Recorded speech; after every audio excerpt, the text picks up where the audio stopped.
নমস্কার বন্ধুরা, বনশ্রী কিচেনে সকলকে স্বাগত। অনেকদিন পরে আবার একটা রেসিপি নিয়ে এসেছি। চলো তোমাদেরকে দেখাচ্ছি। আজকের রেসিপি হচ্ছে চিকেন কোপ্তা কারি। চিকেন কোপ্তা কারির জন্য লাগছে বোনলেস চিকেন, ধুয়ে পরিষ্কার করে নিয়েছি। লাগবে ধনে পাতা, সাদা তেল, বাটার, নুন, টক দই, এখানে আছে দারচিনি, এলাচ, লবঙ্গ, শুকনো লঙ্কা ফোড়নের জন্য, জিরা ধনের গুঁড়ো, রসুন পেস্ট, আদা পেস্ট, কাঁচা লঙ্কা পেস্ট, গোলমরিচের গুঁড়ো, অল্প হলুদ গুঁড়ো লাগবে, কাজু বাদাম, পেঁয়াজ কুচি। পেঁয়াজটাকে আমি ব্রেস্তা ভেজে নেব, টক দই। আমি গ্যাসে কড়াই বসিয়েছি, কড়াই ওভেনটা দেখাবো। তো বন্ধুরা, আমি তোমাদেরকে রোজ ভিডিও দিতে পারি না, তার কারণ আমার সময় হয় না। আমার যখন ইচ্ছে হয় তখন হয়তো আমি একটা ভিডিও করে আমি সেটাকে পোস্ট করি। তো তোমরা কেউ কিছু মনে করো না, আমি কোনো ভিউজের জন্য, লাইকের জন্য করছি না। এটা আমার শখ। রান্না করতে আমি ভীষণ ভালোবাসি, তাই আমার ইচ্ছে হলে তখন আমি করে আমি ফেসবুকে পোস্ট করি। কড়াইটা গরম হয়ে গেছে, এবার আমি সাদা তেলটা দিয়ে দেবো। তেলটাই দিয়ে দিলাম। তেল গরম হয়ে গেছে, এবার আমি পেঁয়াজটা দিয়ে দেবো। পেঁয়াজটা আমি ব্রেস্তা ভেজে নেব। ব্রেস্তাটা ভাজা হতে হবে, ততক্ষণে আমি কাজুটা গুঁড়ো করে নেব। কাজুটা গুঁড়ো করা হয়ে গেছে, পেস্তাটা রেডি হয়ে গেছে। এবার আমি এটাকে তুলে নেব। এবার আমি গ্যাসটাকে অফ করে দেবো। দিয়ে আমি মিক্সির বড় বাটি নিয়েছি, এটাতে আমি চিকেনটা পেস্ট করে নেব। বোনলেস চিকেন, এখানে 600 গ্রাম বোনলেস চিকেন আছে। এবার আমি মিক্সির বলে ধনে পাতা দিয়ে দেবো। ধনে পাতা ভালো করে ধুয়ে জল ঝরিয়ে নিয়েছি।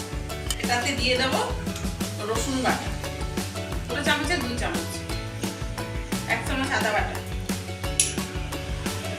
কাঁচা লঙ্কা 1 চামচ পেস্ট করা, আবার পেস্ট করব, 1 চামচ গোলমরিচ। এর মধ্যে তারপরে দেব পেস্ট,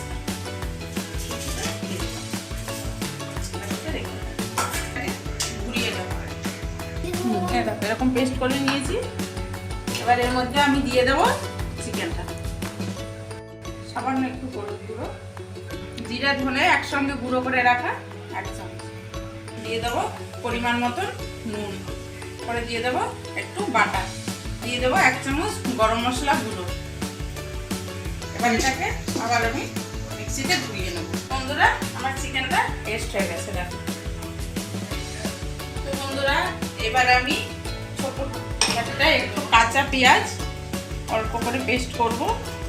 পেঁয়াজটা পেস্ট হয়ে গেছে। এবারে আমি টক দই হাফ, কাজু গুঁড়ো দিয়ে দিলাম, বাটারটা দিয়ে দিলাম, দিয়ে পেস্ট করে নেব। আমার টক দই, কাজু আর বাটার একসঙ্গে একটু পেস্ট করে নিয়েছি। পুরোটা আছে কাজু বাদামের, এটাকে আমি এর মধ্যে মিক্স করে দেবো।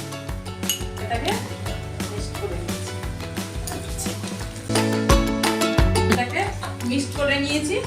এবার এটাকে কোপ্তা তৈরি করে নেব। আমি একটু ছোট সাইজের কোপ্তা করবো, তোমরা চাইলে এটাকে বড় করতে পারো।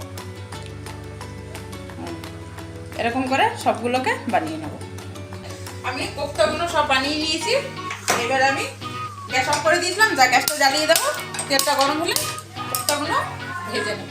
তেলটা গরম হয়ে গেছে, এবার আমি কোপ্তাগুলো এক এক করে দিয়ে দেবো। সব তুলে দিচ্ছি এটা। কোপ্তাগুলো ভাজা হয়ে গেছে, এবার আমি তুলে নেব। এইভাবে করে আমি সবগুলোকে ভেজে নেব। কোপ্তাগুলো আমি সব ভেজে নিয়েছি। এবারে আমি বাকি তেলটাতে দারচিনি, এলাচ, লবঙ্গ, শুকনো লঙ্কা ফোড়ন দিয়ে দিলাম। এটা হালকা ভাজা হয়ে গেছে। এবার আমি দেবো পেঁয়াজ পেস্ট। পেঁয়াজটা দিয়ে কিছুক্ষণ নাড়াচাড়া করব। এবার আমি দিয়ে দেবো স্বাদ মতো নুন, তারপরে দিয়ে দেবো 1 চামচ রসুন পেস্ট, 1 চামচ আদা পেস্ট, 1 চামচ কাঁচা লঙ্কা পেস্ট। তো আপনারা যারা কালার পছন্দ করেন তারা শুকনো লঙ্কার গুঁড়ো ব্যবহার করতে পারেন। আমি পুরোটা কাঁচা লঙ্কার রেসিপিটা করছি।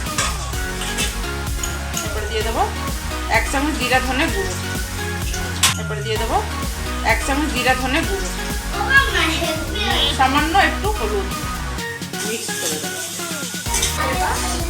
ভাজা ভাজা হয়ে গেছে। এরপরে আমি দিয়ে দিচ্ছি কাজু, টক দই আর বাটার, যেটাকে পেস্ট করে রেখেছি। তাকে আমি কষাতে থাকবো। কষাতে কষাতে তেলটা সাইড দিয়ে বের হয়ে গেলে আমি অল্প জল দেবো, একটু গরম জল বসিয়ে দেবো। বন্ধুরা কষতে কষতে কেমন সাইড দিয়ে তেল ছেড়ে দিয়েছে, পাশে আমার গরম জলটাও হয়ে গেছে। বন্ধ করে দিলাম গ্যাসটা।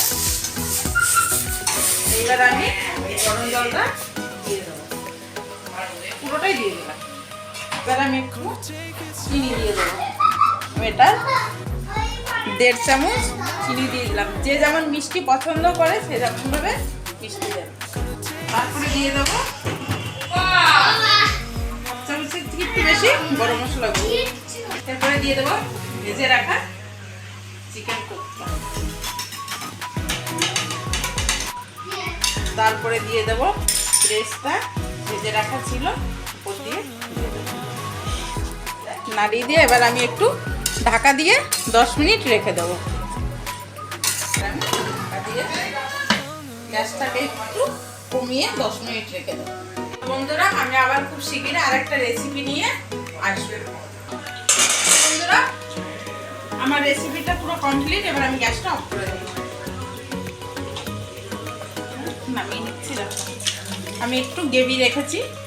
বন্ধুরা আমার রেসিপিটা কেমন লাগলো আজকে তোমরা একটু কমেন্ট করে জানিও। আর কিছু বললাম না।